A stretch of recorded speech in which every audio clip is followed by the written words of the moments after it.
I'm Casey Williams. I am the President and Executive Director of the Eastern Shore Chamber of Commerce. I have learned a lot about leadership, both from great leaders and from those who weren't. I probably learned my greatest lessons by a leader who is certainly not how I ever wanted to treat people. So the sense of self, when you're talking about leadership, is critical. I come to leadership from a standpoint of being honest with myself. What are my strengths? What are my weaknesses? So identifying your weakness and learning from that, learning how to keep others around you to fill that gap is so critical. I'm a little goofy. I can be unorganized at times. I tend to believe that as an adult, you must tell people why.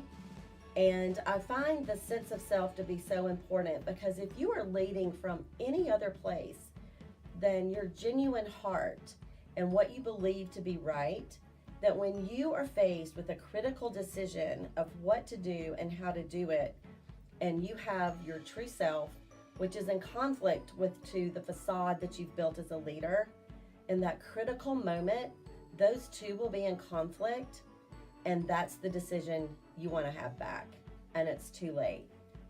So when I first came into the chamber, I had a critical decision whether to let go of an immense fundraising opportunity that we had managed for years.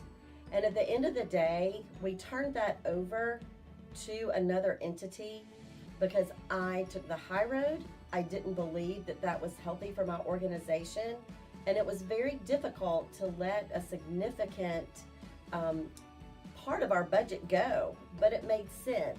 I've never regretted it. I never looked back. And in my heart and in my gut, I knew that was the right thing for my organization to move forward as a business chamber rather than an event chamber.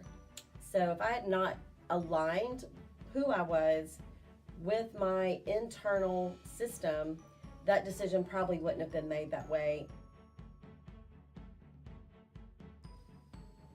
The situation that leaders find themselves in vary from day to day.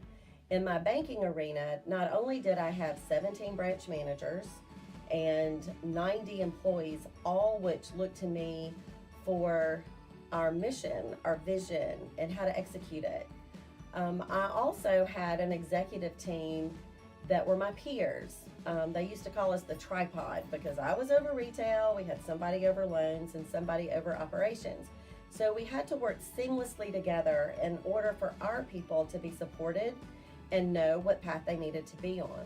And of course, I also had a CEO and a board that I reported to. So you have to be able to manage across lines, express the vision that you have and the mission. You have to be able to back up why you're doing what you're doing. So you can't manage, you can't lead in isolation. Communication is at the heart of every single thing we do in all of our lives across all areas.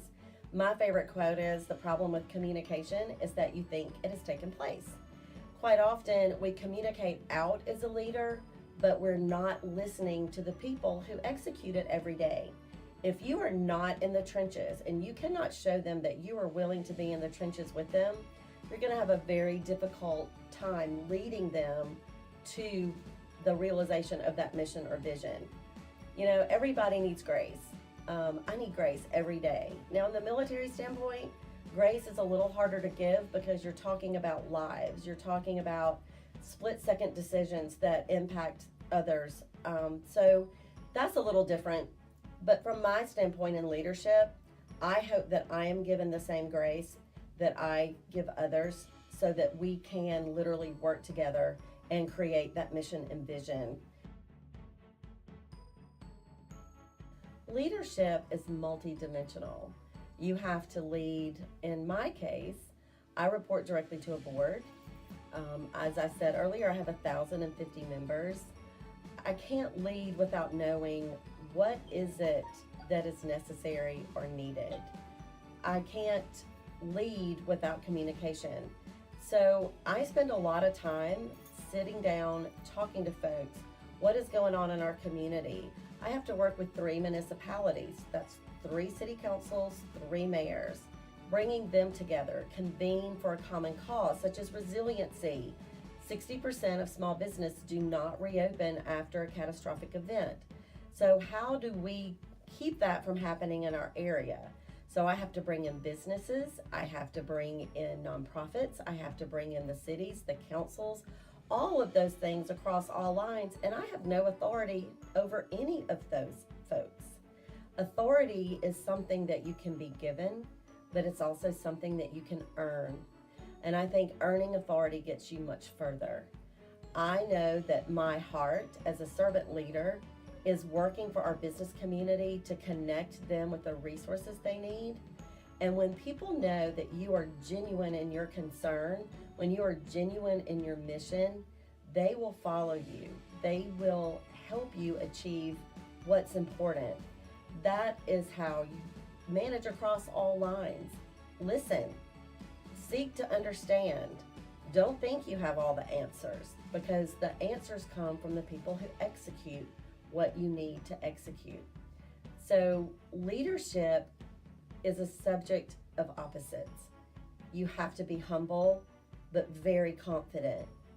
You have to lead from out front, lead the charge, but those you are leading need to feel that you're in the middle. So you lead from the middle rather from the front, but they have confidence in your abilities. Sometimes you may not feel confident, but you put on the face and you lead and you learn, and that never stops.